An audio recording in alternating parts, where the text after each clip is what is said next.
पालघर जिल्हा आदिवासी बहुल जिल्हा आहे आणि ह्या आदिवासी जिल्ह्यामध्ये अशा बऱ्याचशा आश्रमशाळा आहेत. तर तुम्हाला असं काय वाटते, ह्या आश्रमशाळेमध्ये अशा नव्याने तुम्ही आंदोलनाला बसलेत, नक्की काय विषय आहे?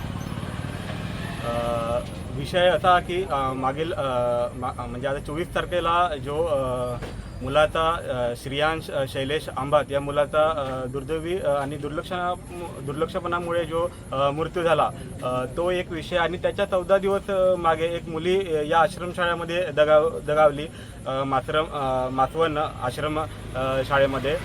तर या प्रकरणाबाबत आमच्या प्रमुख मागण्या या आहेत की जो कोणी संबंधित दोषी आहे त्या दोषीची जबाबदारी निश्चित करून त्याच्यावर जे कोणी संबंधित जबाबदार जे व्यक्ती आहेत त्याच्यावर सुदोष मनुष्यवधाचा गुन्हा नोंद झाला पाहिजे आणि त्याला निलंबित केलं पाहिजे.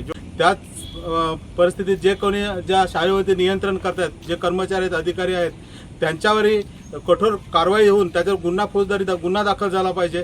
तसंच ज्या संस्था आहेत त्या संस्थेवरती ज्या म्हणजे त्या कमिटी आहे ज्या आश्रमशाळेमध्ये, त्या कमिटी जो कोणा चेअरमॅन असेल त्याच्यावर आदिवासी प्रतिबंधक कायद्यानुसार ॲट्रॉसिटी ॲक्टनुसार गुन्हा दाखल झाला पाहिजे, अशी आमची आज इथं समाज बांधवाच्या माध्यमातून आमची अशी मागणी आहे. आज तुम्ही जर एकत्रित परिस्थिती जर बघायची झाली तर आश्रमशाळेची परिस्थिती खूपच भयानक आहे.